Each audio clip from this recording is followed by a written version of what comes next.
మొదటిగా దేవాతి దేవునికి వందనాలు. ఈ వాగ్దానాలు వింటున్న ప్రతి ఒక్కరికి ప్రభువైన యేసుక్రీస్తు నామంలో నా శుభాలు వందనాలు తెలియపరుస్తూ ఉన్నాను. వాగ్దానం: దేవుడు మన కొరకు మరి శ్రేష్టమైన దానిని సిద్ధపరచును. మరొకసారి చదువుతున్నాను. దేవుడు మన కొరకు మరి శ్రేష్టమైన దానిని సిద్ధపరచును. హెబ్రీయులకు రాసిన పత్రిక 11వ అధ్యాయం 40వ వచనం.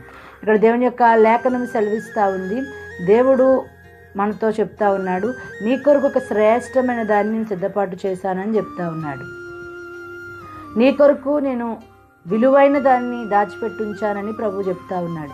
ఈరోజు మనకి విలువైనది ఏమిటి, లేదా నీకు శ్రేష్టమైనది ఏంటి, నీకు కావాల్సింది ఏంటి, నీ అవసరత ఏంటి అనేది నీకంటే ముందుగా ఎరిగి ఉన్నవాడు నీ దేవుడు. అయితే అందుకే ఆయన అంటున్నాడు, నీ కొరకు శ్రేష్టమైన దానిని నేను దాచిపెట్టి ఉంచాను, శ్రేష్టమైన దానిని సిద్ధపరిచి ఉంచాను. అది ఏమిటి అంటే నిత్యరాజ్యమైనది.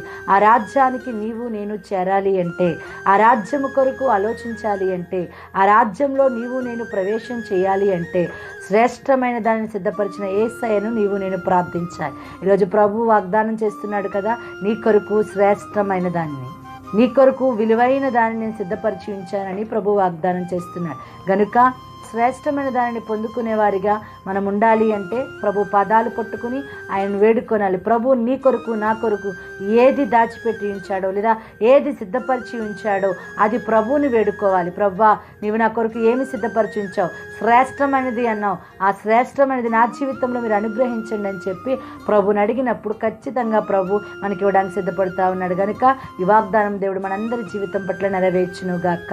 ఆమేన్. ప్రార్థన చేసుకుందాం. ప్రార్థన: పరిశుద్ధుడు, ప్రేమమయుడు, మా ప్రియ పరలోకపు తండ్రి, యేసు నిగరమైన అతి శ్రేష్టమైన నామానికి వందనాలయ్యా.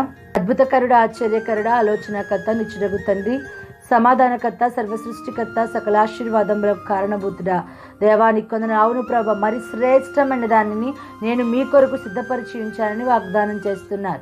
అవును ప్రభా, శ్రేష్టమైనది ఏంటో ప్రభా తండ్రి మెలకువ కలిగి ప్రభా దాని కొరకు ఎదురు చూసే భాగ్యాన్ని మీరు మాకు దయచేయమని ప్రార్థిస్తూ, నజరేయుడైన మా ప్రియరక్షకుడు నైనా మా యేసు క్రీస్తు నామమున అడిగి వేడుకొని పొందుకొనుచు నాము తండ్రి.